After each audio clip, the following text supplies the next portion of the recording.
मैं ज्ञानाराम निवासी चारणवास।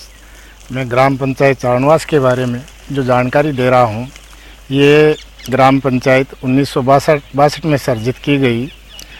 ये जिला मुख्यालय से 133 किलोमीटर पूर्व में स्थित है और हमारी पंचायत समिति कार्यालय से 13 किलोमीटर उत्तर में स्थित है।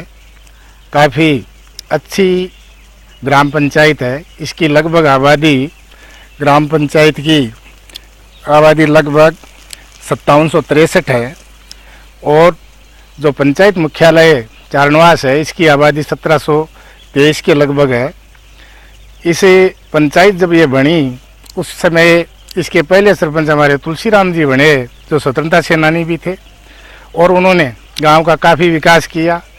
जागीरी समय से भी गांव काफ़ी विकसित है और गांव में जो आबादी बसी हुई है वो जातिवार जैसे सुव्यवस्थित ढंग से गांव बसा हुआ था। इस गांव में शिक्षा की दृष्टि से देखा जाए तो गांव काफ़ी विकासशील है। 1936 से मैट्रिक पास हमारे सबलदान जी थानेदार बने।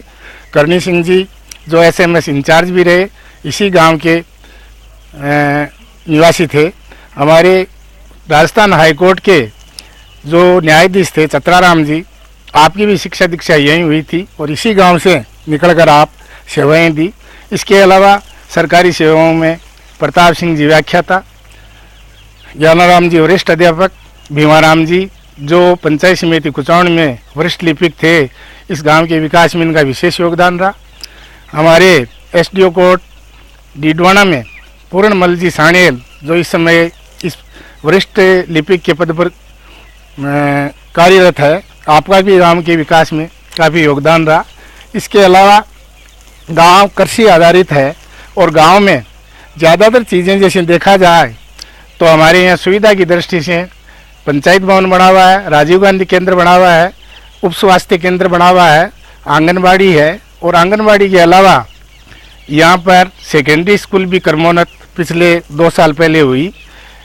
अब हमें यदि गांव का विकास की दृष्टि से देखा जाए तो गांव में पशु चिकित्सालय, हमारा जो उप स्वास्थ्य केंद्र है, इसको क्रमोन्नत कर दिया जाए और इसके अलावा इस विद्यालय को यदि सीनियर सेकेंडरी बना के कृषि जैसा संकाय यहाँ खोला जाए तो यहाँ जो सदावर्त प्रणाली से जो ज़मीन पड़ी हुई है 30 बीघा, उसका उपयोग हो सके और कृषि का पूर्ण रूप से बच्चों को ज्ञान हो सके, ताकि आने वाली पीढ़ी अच्छी खेती भी कर सके और अन्य सरकारी सेवाओं में जा सके। गांव में सौहार्दपूर्ण वातावरण है, गांव निश्चित रूप से विकासशील है। यदि परिवहन व्यवस्था सुचारू रूप से चलाई जाए तो आवागमन के साधन भी अच्छे हो सकते हैं और गांव में काफ़ी पढ़ाई के क्षेत्र में, शिक्षा के क्षेत्र में गांव अच्छा प्रगतिशील गांव है। मैं ये आशा करता हूं कि इसी प्रकार यदि सरकारी सेवाओं में इनका योगदान रहा तो निश्चित रूप से गांव प्रगति करेगा। धन्यवाद।